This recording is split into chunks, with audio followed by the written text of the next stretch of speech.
سحری کی دعا جو اکثر آپ ٹی وی چینلز کے اوپر سنتے ہیں، وَبِصَوْمِ غَدٍ نَوَيْتُ مِنْ شَهْرِ رَمَضَانَ، یہ علماء اکرام کی خدمت ہے امت کے لیے۔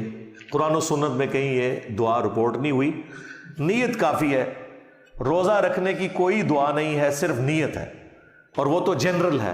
بخاری مسلم دونوں میں حدیث ہے، انما الاعمال بالنیات، اعمال کا دار و مدار نیتوں کے اوپر ہے۔ تو نیت تو رات کو ہماری ہو جاتی ہے، یہ نہیں ہے کہ آپ نے صبح ایگزیکٹ اسی وقت اپنے دل میں کوئی نیت کو حاضر کرنا، وہ نیت تو ہے۔ ہاں بعض اوقات ایک ڈبل ذہن میں آ جاتی ہے بات، میں رکھوں نہ رکھوں، کل میں نے سفر پہ جانا ہے، یا اس طرح کا کوئی ایشو میرے ساتھ بن سکتا ہے۔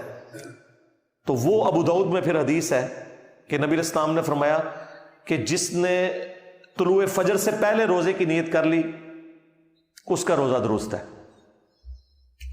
یعنی وہ پھر آپ نے نیت فجر کا وقت داخل ہونے سے پہلے، یعنی ختم سحری سے پہلے کرنی ہوگی۔ فرض روزے کی نیت، نفلی روزے کی نیت آپ جب مرضی چاہیں کر سکتے ہیں۔ وہ بخاری مسلم میں آتا ہے کہ نبی علیہ السلام گھر تشریف لاتے تھے، امہات المومنین کہتی ہیں کہ پوچھتے تھے ناشتے کے لیے کچھ ہے؟ ہم کہتی تھی کہ ناشتے کے لیے تو کچھ بھی نہیں ہے۔ آپ ذرا زندگی کے فقر کا لیول دیکھیں۔ پھر حضور کہتے تھے ٹھیک ہے پھر آج ہم روزہ رکھ لیتے ہیں۔ اس کے لیے پھر شرط ہے کہ آپ نے ختم سحری سے اس وقت تک کچھ کھایا نہ ہو۔ اور امہات المومنین کہتی ہیں اگر کچھ کھانے کے لیے ہوتا تو ہم حضور کو پیش کرتے، تو پھر آپ افطار فرما لیتے، یعنی ناشتہ کر لیتے۔ ناشتے کو بھی آپ بریک فاسٹ کہتے ہیں نا، روزہ توڑنا۔ افطار صرف غروب آفتاب کے وقت نہیں ہوتا، دن کے وقت بھی اگر کوئی روزے کو کھولے اسے افطار ہی کہا جاتا ہے۔ تو نفلی روزہ اس کی نیت آپ فجر کے بعد بھی کر سکتے ہیں، سورج نکلنے کے بعد بھی کر سکتے ہیں، بشرطے کہ کچھ کھایا پیا نہ ہو اس دوران۔ لیکن فرض روزے کی نیت آپ نے طلوع فجر سے پہلے کر لینی ہے۔ وہ میں نے ابو داؤد کی حدیث آپ کو بتا دی۔ مسئلہ نمبر 20، افطار کی کیا دعا ہے؟ افطار کی دعا جو عموماً پبلک میں مشہور ہے، اللہم انی لک صمت وبک آمنت، یہ والی دعا جو ہے سنن نبی داؤد میں آئی ہے، لیکن امام ابو داؤد نے ساتھ لکھا ہے یہ مرسل روایت ہے، اس کی سند مکمل نبی علیہ السلام تک نہیں جاتی۔ لیکن جس دعا کی سند نبی علیہ السلام تک جاتی ہے وہ عبداللہ ابن عمر نے روایت کی ہے، وہ بھی سنن نبی داؤد کے اندر ہے۔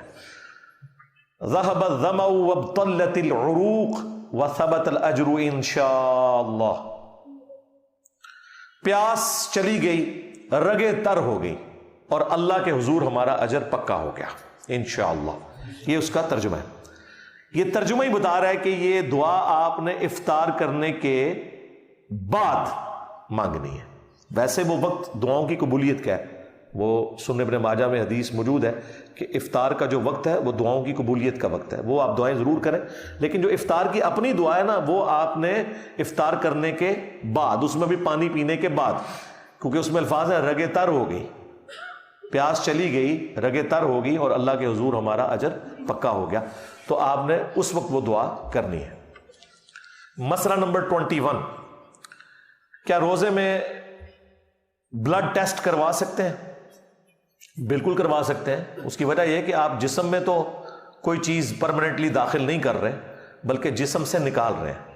وہ سرنج کے ذریعے، وہ کوئی کھانے کی چیز نہیں ہوتی، سرنج داخل کر کے اس سے خون نکالا جاتا ہے، لہٰذا یہ بالکل درست ہے۔ اور اس کی اصل وہ حدیث ہے بخاری اور مسلم میں کہ نبی علیہ السلام نے احرام کی حالت میں بھی اور روزے کی حالت میں بھی حجامہ کروایا، کپنگ کروائی ہے، اور کپنگ میں خون نکالا جاتا ہے۔ بخاری اور مسلم میں ایک اور حدیث ہے کہ عبداللہ ابن عمر جو ہیں وہ شروع میں تو کپنگ کروایا کرتے تھے روزے کی حالت میں، لیکن بعد میں پھر وہ رات کے وقت کپنگ کرواتے تھے، چھوڑ دیا تھا۔ اور اس کی ریزن پھر بخاری اور مسلم میں ہی انس ابن مالک سے جب پوچھا گیا کہ کیا روزے کی حالت میں حجامہ کروانا گناہ ہے، انہوں نے کہا نہیں، صرف کمزوری کی وجہ سے منع کیا جاتا ہے کہ کوئی شخص اتنا کمزور نہ ہو جائے کہ اسے روزہ کھولنا پڑے، تو اس لیے، ادروائز اگر کوئی روزہ اس کے کھلنے کا مسئلہ نہیں ہے تو وہ کروا سکتا ہے۔ تو بلڈ ٹیسٹ میں تو اتنا سا خون نکلتا ہے، اس سے تو کوئی کمزوری نہیں ہوتی، لیکن اگر بلڈ ڈونیٹ آپ کریں تو اس میں چانس ہوتے ہیں کہ روزے کی حالت میں اگر آپ نے بلڈ دیا تو انسان بعض اوقات کمزوری کی وجہ سے بے ہوش بھی ہو جاتا ہے، تو وہ اگر مجبوراً کسی کو دینا پڑے تو وہ ایک روزہ یعنی توڑ دے، افطار کر لے اسی وقت اور بعد میں ایک روزے کی قضا دے دے۔ مسئلہ نمبر 22، کیا روزے کے دوران پیسٹ کیا جا سکتا ہے؟ ٹوتھ پیسٹ، وہ بخاری میں موجود ہے، تعلیقاً امام بخاری لے کر آئے۔ اچھا، امام بخاری نے صحیح بخاری میں 1930 سے لے کر 1938 تک یہ مسلسل 9 احادیث رمضان کے مسائل کے اوپر لی ہیں، اور ان احادیث کے چیپٹرز کی باقاعدہ جو ہیڈنگز ہیں نا، ان میں کافی سارے مسائل ترتیب سے لکھ دی ہیں، لیکن وہ تعلیقاً روایتیں ہیں، ان کی اسناد بیان نہیں ہوئی بھی ہیں۔ ان کی اسناد جو ہے وہ المصنف ابن ابی شیبہ کے اندر موجود ہے۔ ان میں سے ایک یہ بھی ہے کہ ایک صحابی کہتے ہیں کہ میں نے نبی علیہ السلام کو روزے کی حالت میں اتنی دفعہ مسواک کرتے ہوئے دیکھا ہے کہ میں اسے شمار بھی نہیں کر سکتا۔ یعنی روزے کی حالت میں بھی کوئی شخص مسواک کر سکتا ہے، اور ظاہر ہے مسواک کا بھی اپنا ذائقہ ہوتا ہے، یہ نہیں ہے کہ مسواک کا ذائقہ نہیں ہوتا۔ تو ٹوتھ برش بھی آپ کر سکتے ہیں، اس سے روزہ نہیں ٹوٹے گا۔